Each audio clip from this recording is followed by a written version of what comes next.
Grab a tissue. This romance between a World War II veteran and his long-lost love spans decades and proves that time can't erase true love. Key to Robbins is 98, but his memory is sharper than ever. It's been 75 years since he was part of the 95th Baker's Battalion, stationed in Brie, France, during the Second World War. Robbins was happily married for 70 years, but before that, he had a romance that no one knew about, not even those closest to him. The sweet secret was discovered when Linda Tosh, Robbins' neighbor, and another friend found a photo among some belongings when they were helping him sort through his late wife's things. Robbins and his wife never had children, but Tosh says that she and a few other neighbors are like his daughters. She was like, "Hey Katie, who is she?" He knew instantly, she recalls. He said, "Oh my goodness, that's G9 Gane."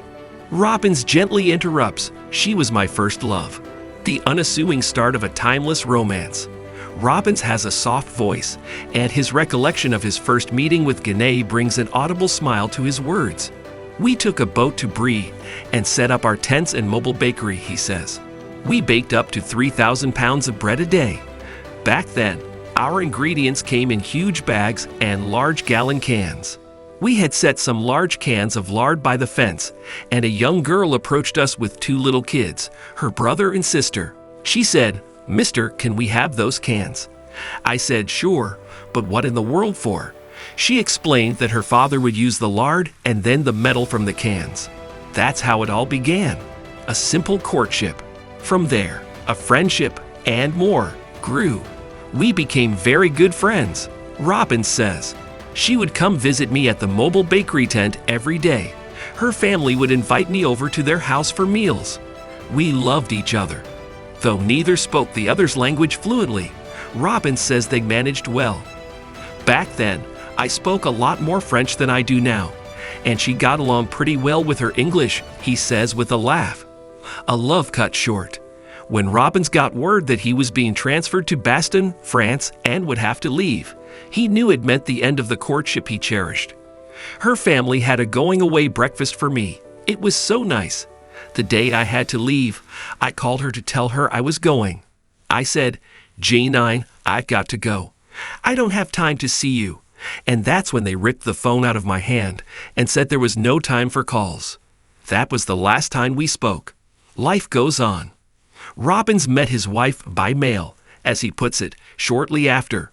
She was a pen pal of his who worked in the same shirt factory as his uncle, back home in Mississippi.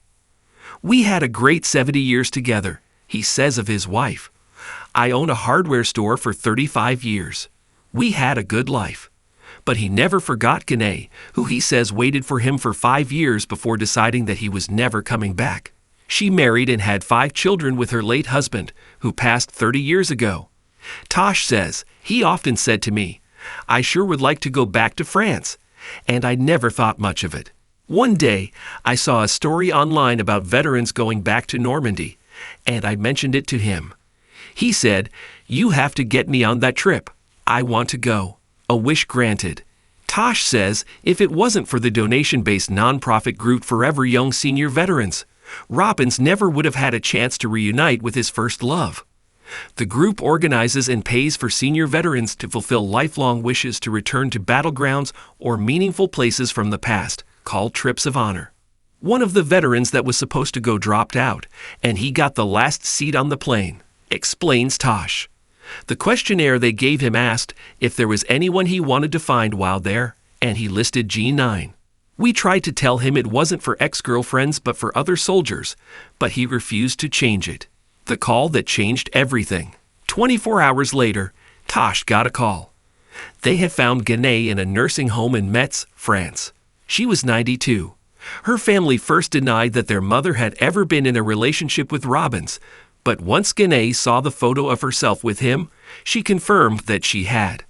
They had never heard this story before this. Back then, people kept these things close to their hearts. It wasn't something they shared, Tosh explains. The reunion, the trip of honor, was more than Robbins could have ever dreamed. No one told me she was still alive when we went down there, he says. Finally, one of the nurses on the trip turned to me and said, I'm going to tell you something. She's still alive. When we got to her nursing home, they had her wheelchair in the lobby. I recognized her immediately. She's still very beautiful. Robbins and Gane looked at the photo of themselves that he had kept for all those years. Robbins told her that he loved her and that he always had. Gane shared that she had always thought of him and hoped he would return after the war. Robbins says of the reunion, we had 2 hours and dinner together. When it was time to go, she got out of her wheelchair and walked with her walker to the car. We embraced there for a while. She didn't want me to go. A love that has stood the test of time. Since their first reunion, Robbins and Gane met once more for 3 days, this time with Gane's family. Tosh accompanied him on the trip. She says, it was so sweet seeing them walking the same streets where they courted and at the corner where his tent and bakery once stood. For Robbins, it was a wonderfully surreal experience. I remembered exactly where she lived, even the front door, he says. Though Robbins says he has no plans to move from Olive Branch, Mississippi, to France, he's quick to state the obvious. I love her so much.